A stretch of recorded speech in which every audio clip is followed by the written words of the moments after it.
राजा युधिष्ठिर महाराज ने राजसूय यज्ञ किया, बड़े बड़े राजे महाराजाओं को निमंत्रण दिया, बड़े बड़े महात्मा लोग सब भी आए, साधु लोग भी आए, सबको भोजन कराए, सबको दान दक्षिणा देकर विदा किए। लेकिन भगवान कृष्ण ने कह दिया था कि जब यज्ञ पूरा होगा तो 3 बार घंटा बजेगा, लेकिन यज्ञ पूरा हो जाने के बाद भी 1 घंटा नहीं बजा। 3 को तो कौन कहे। युधिष्ठिर महाराज बड़े उदास हुए, इतना खर्च किया, इतना परिश्रम, और घंटा 1 बार भी नहीं बोला। पूछते हैं भगवान श्री कृष्ण से कि आपने तो कहा था कि यज्ञ पूर्ण होगा तो घंटा बजेगा, 3 बार 1 बार भी नहीं बजा। तो भगवान कृष्ण ने कहा, यहाँ यज्ञ तो आपने जरूर किया है, लेकिन संत का भोजन नहीं हुआ है। राजे महाराजे महात्मा सबके तो भोजन करा चुके हैं आप, लेकिन संत का भोजन नहीं हुआ।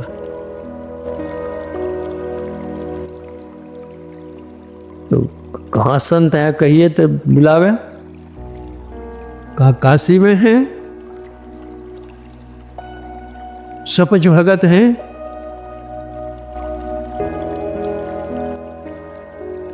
बुलाने के लिए कौन जाए। का रथ लेकर के जाइए, अपने से जाइए, किसी को भेजिए जो उनका आदर सत्कार करके ले आवे। युधिष्ठिर महाराज तो यज्ञ में लगे हुए थे, भीम सेन को भेजा गया, कहा कि जाओ आदर सत्कार का ले आओ उनको। जब भी उन्होंने सुना कि स्वपच हैं, तभी तो नाक भौं सिकड़ गया इनका कि हम क्षत्रिय बाबू हैं और जाएंगे स्वपच के यहाँ के आगे तुझे खुशामद करने की, ये आज्ञा है। तो लाचारी जाना ही पड़ता। रथ लेकर के जाते हैं, मन में सोचते जाते हैं कि कहेंगे चलने के लिए, अगर नहीं चलेंगे उठा करके रथ पर लेकर के चल देंगे। 10,000 हाथी का बल था ना, उनके शरीर में 10,000 हाथी का बल था। गए रथ लेकर के, पूजा पर बैठे ही थे स्वपच भगत जी, पहुंच गए यहाँ। पूछते हैं भीम से, कहाँ आए भीम। आपको ले जाने के लिए आए हैं, महाराजा ने भेजा है।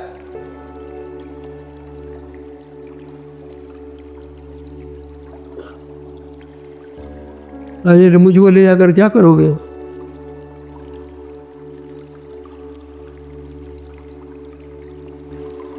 अच्छा बात तो पीछे करूंगा, देखो मैं तो बैठ गया हूँ पूजा करने के लिए, मेरी माला देखो खुटी पर टंगी हुई, जरा माला दे दो, पूजा करता हूँ फिर तो बात करूंगा। अब इनके मन में होता है कि डोम की माला छुएंगे तो कैसे,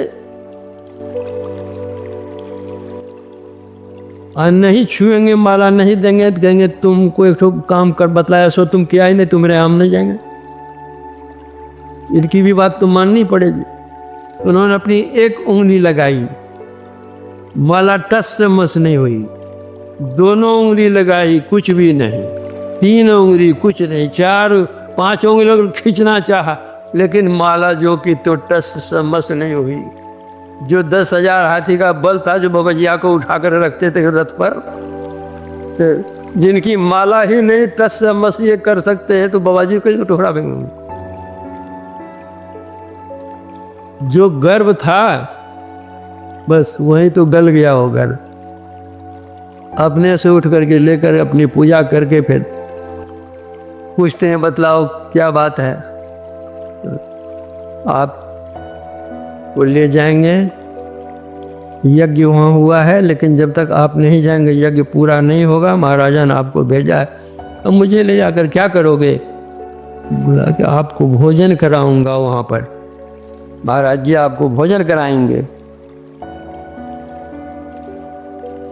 सुपच बोले ये देखो जी, मैं राजा महाराजा के यहाँ भोजन नहीं करता। अब तो ये बेचारे आग बबूले हो गए, जात का डोम सबका छुआ अच्छा जूठा खाने वाला कहते राजा के यहाँ का भोजन नहीं करते हैं। चल दिए वहां से अहंकार में। देखते हैं खाली रथ आया है, पूछते हैं महाराज जी कहाँ हो? वो कहते राजा महाराजा का हम छुआ नहीं खाएंगे, हम कल छुआ खाने पर कहते नहीं खाएंगे। भगवान कृष्ण ने कहा युधिष्ठिर महाराज से कि राजन, आपके जितने भाई हैं, कोई तन मद में है, कोई धन मद में है, कोई मन मद में है, सब मद के नशे में चूर हैं।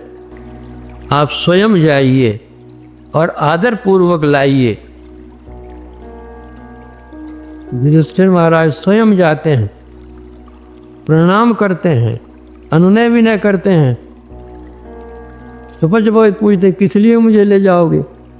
बोला आपको मैं भोजन करवाऊंगा, हमारा यज्ञ पूरा होगा। सुपच ने कहा देखो मैं राजा का अन्न नहीं खाता, राजा के यहाँ 20 प्रकार के अन्न आते हैं, अपवित्र अन्न होता है, वो अपवित्र अन्न का भोजन नहीं करता मैं। जाओ। युधिष्ठिर महाराज ने कहा महात्मन, आप जो कहते हैं बिल्कुल सत्य है। राजा के यहाँ विविध प्रकार के अन्न आते हैं, इसमें कोई संदेह नहीं। राजा का अन्न अपवित्र होता है, ये इसमें भी कोई संदेह नहीं। आप जो कह रहे हैं बिल्कुल अक्षरशः सत्य है, लेकिन आप भोजन नहीं करेंगे तो पवित्र कैसे होगा? इसीलिए तो आपको लेने आया, आप भोजन करेंगे उस अपवित्र को पवित्र कर देंगे, इसीलिए आपके यहाँ आया। चला जाए, आग्रह करते हैं, रथ पर बैठालते हैं, चलते युधिष्ठिर महाराज लेकर के आते हैं। अब द्रौपदी महारानी के मन में हुआ कि इतना बड़ा यज्ञ हुआ, घंटा नहीं बजा, और ऐसे कौन महात्मा है जिनके आने से घंटा बजेगा? अब उल्लास के मारे वो इतनी चीजें बनाती हैं खिलाने के लिए और बनवाती हैं, ये खिलाऊंगी, ये खिलाऊंगी, ये खिलाऊंगी, ऐसी खिलाऊंगी, घंटा बजेगा। बड़ी मेहनत के साथ बेचारी बनाती है। जो आते हैं महात्मा जी, आदर के साथ रथ से उतारा जाता है, बैठाया जाता है। जब भोजन के लिए बैठाया जाता है, खुशी के मारे तो द्रौपदी का हृदय नाच रहा कि ये भोजन करेंगे और घंटा बजेगा। दुनिया भर की चीज़ें जितनी चीज़ बनाई गई थी, सारी चीज़ें उनके सामने में परोस दी गई कि एक एक करके खाएंगे और बतलाएंगे, हाँ इसका स्वाद ऐसा है, इसका स्वाद ऐसा है, ये बहुत बढ़िया है, ये खट्टा और ये मीठा है, और बतलाएंगे, प्रशंसा करेंगे भोजन की। साधु तो साधु ही होते हैं, जो स्वादु होते हैं वे एक एक करके देखेंगे क्या है, नहीं वे तो स्वादु नहीं थे, वे तो साधु थे।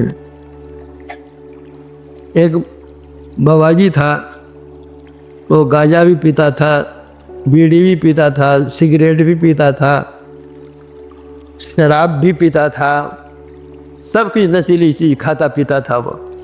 किसी ने कहा कि बाबा आप महात्मा होकर बीड़ी पीते हैं, सिगरेट पीते हैं, गांजा पीते हैं, भांग पीते हैं, ये सब तो ठीक नहीं करते हैं आप तो महात्मा है।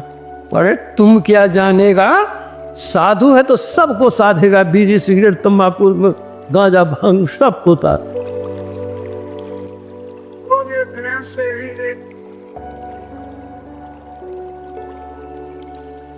तो वैसे साधु तो वो नहीं थे, स्वाद लेंगे। जितनी चीजें द्रौपदी ने बनवाई थी और बनाई थी, सबको एक साथ मिला दिया और एक कौर लिया। जैसे एक कौर लेते हैं सोपज जी, वैसे एक बार घंटा बज जाता है। अब तो उल्लास छा गया,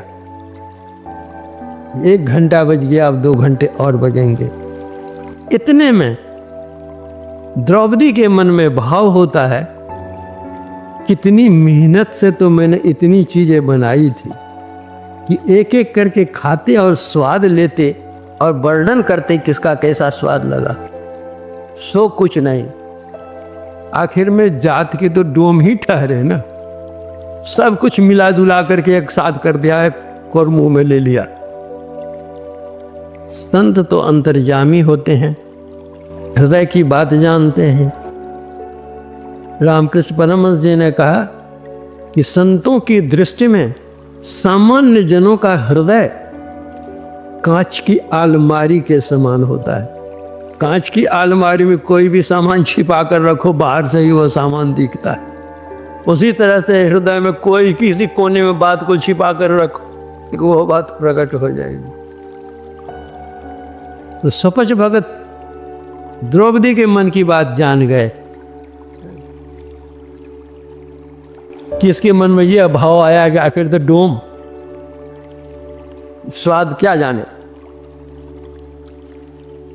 हाथ रुक गया, दूसरा कौर उन्होंने लिया नहीं। युधिष्ठिर महाराज भी वहां पर बैठे हुए थे। युधिष्ठिर महाराज ने कहा कि महात्मन भोग लगाया जाए। आपने 1 कौर लिया, 1 घंटा बजा, और लिया जाए। युधिष्ठिर महाराज की बात सुनकर सुपच महाराज कहते हैं कि युधिष्ठिर, जो संत का भोजन था वह तो हो चुका, अब जो भोजन होगा वो तो सोपज डोम का भोजन होगा।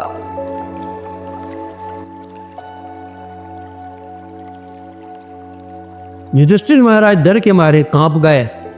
महाराज ऐसी बात आप कैसे कह रहे हैं? हमारा अहो भाग्य है कि आपका पदार्पण हुआ और आपने 1 कौर भोजन किया।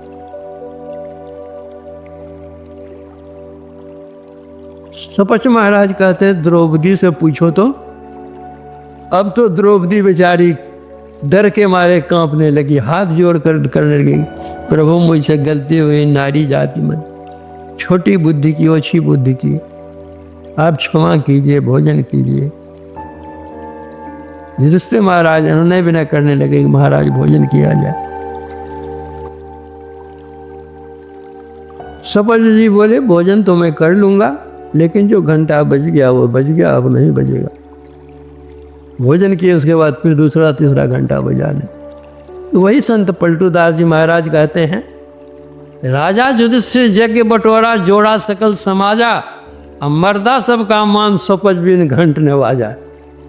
पलटू ऊंची जाति का मत कोई कर अहंकार, साहब के दरबार में